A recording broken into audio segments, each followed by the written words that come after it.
Next up, we have The Sorting Room. So this is an indie book that my friend had, and I listened to it on audio. So I did enjoy the audiobook. I have a very bland um, page layout for this one. This is going to have the book cover in it.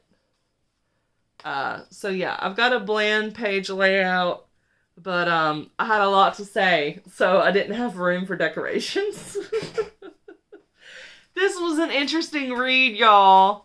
This was an interesting read. Okay. So I will read it. I will read what I have here, and hopefully it's legible enough for me to see what's going on. And I'll kind of pause and tell you once we start to get toward the latter part of the book where there's going to be a lot of spoilers so that I don't completely ruin this for you. But it was interesting. It's the first book in the series. I don't really plan on continuing the series. I felt satisfied by book one. It does have like one of those, everything from book one is resolved, but then there's a new element that's introduced towards the end of the story. So if you want to see how that plays out, then you would want to continue the series. But it was just it was a weird read. Okay. So anyway, trigger warning as well for sexual assault in this story. You don't see it on the page, but you are very aware that that is what happens. Anyway, so Luna is assigned as sorter, which is a person who matches souls with their birth parents. She adapts quickly, though nervous. So does Well, and what? She does well and tries to comfort and encourage the new girl. Unfortunately, the new girl doesn't have the sight, which is what they use to match the souls with the parents. So she makes a bad match that could screw up the Earth's future. Luna takes the fall and gets sent to Earth to fix the problem. She has no training and her minder is worried she won't survive. Luna has to pretend to be a human and get the misplaced boy to fall in love with the right girl. She currently is dating a bandmate, and then this gets into the spoiler part. Okay, so basically all I can tell you the non-spoiler parts is that she takes the fall for someone else, and then she gets sent down to Earth. And then she starts learning some information, and her handler starts learning some information while she's gone. So he's still there. She's on Earth. She's trying to right the wrong, and then some bad stuff starts happening. So now we get into some spoilers. Tune out. You can go ahead and end the video if you don't want any spoils. I did enjoy this book, so you can know that it was entertaining. But there are definitely some wild things happening in it. But we're going to get into some spoilers now. Okay. So the guy that this girl who's supposed to be dating this other guy who was birthed to the wrong parents, yeah, she's dating her bandmate who winds up, R-word, and impregnating Luna. Now, Luna can't return because humans aren't sorters. Her minder finds out the reason he's in love with her. So that's the other thing. There's like a huge insta-love thing here. And I was like, what in the world? But then you find out why he was like instantly in love with her. He didn't understand his own feelings either because they don't really have human emotions where they're at. But they do. So anyway, he's like 400 years old or something. And she's like 2 seconds old because like by the time they like have this machine that like births you and you're like in an adult body. It's weird. It's so weird. Anyway, definitely like a weird kind of sci-fi fantasy-esque type story.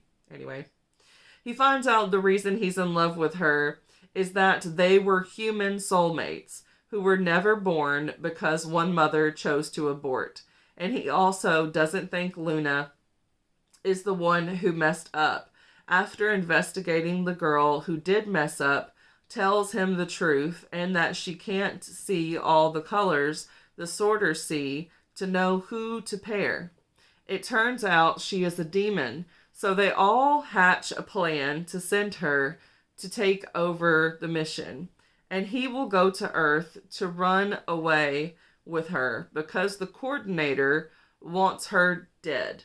Luna loses the baby that was conceived through the R word in a car wreck, but that bad guy saves him to use as an assassin to take her out. The guy she was sent to protect doesn't trust her soulmate at first. He's been looking out for her since the R word. I'm saying R word because I feel like that can be just like a triggering word for some people. So I'm pretty sure there's been several videos where I've said it, but I'm trying to be more conscious of that. So that's why I'm just saying the R word. We all know what that means. Anyway. Where was that? Oh, he's 19 and has been raising his little sister on his own since his parents died. I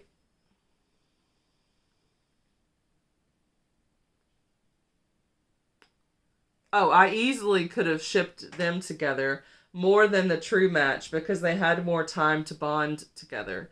And I'm a demisexual, so I'm like, I need there to be some emotional bonding before you're just like ooey gooey in love and want sexual stuff. It just does not compute with my brain. Anyway, whereas the soulmates, hold on. Oh, whereas it was insta-love with her soulmate. As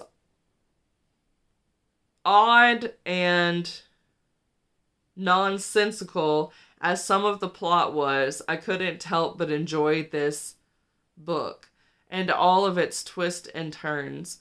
If I could get a free audiobook of the rest of the series, I'd probably listen to it and enjoy it.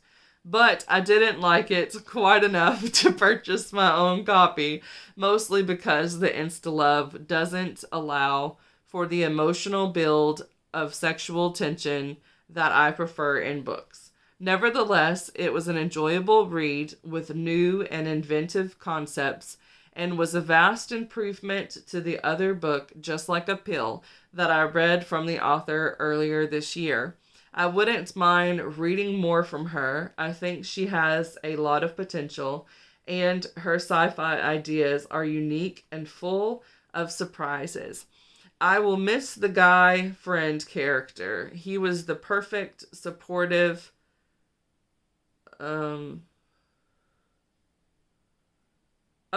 perfect supportive cinnamon roll. So yeah, I really liked the side guy character that she went down to go rescue. I thought that he was absolutely amazing.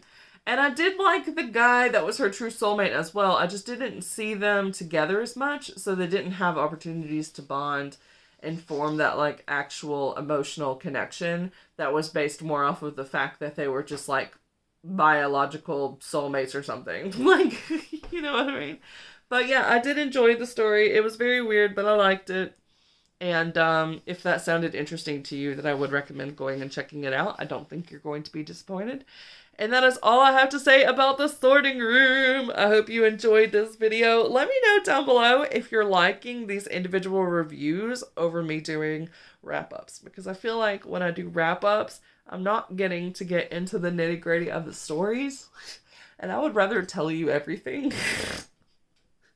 So this way I can tell you everything. And oh, by the way, this is a sneak peek for the next one that I'm going to do. Can you guess what the book is based off of this? I'm going to have the book covers in those spaces.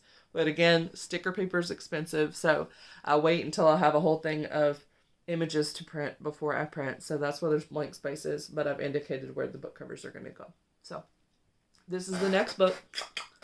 I am batch filming because I actually have a little bit of energy, and so I am trying to do as much batch filming and editing as I can. So you're going to see me in like several videos wearing the same outfits, and that's fine. So I'm not gonna like go and change outfits just so it looks like I filmed it on multiple days. I know some people do that, and I get it. If you want your thumbnails to all look different, you don't want to be wearing the same outfit, and then people think that you wear the same clothes every day. I get it, but I just don't care. I just don't care.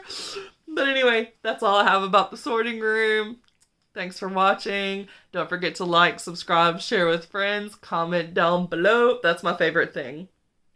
Even more so than a subscription is a comment. A comment. I love comments. And I'll see y'all in the next video.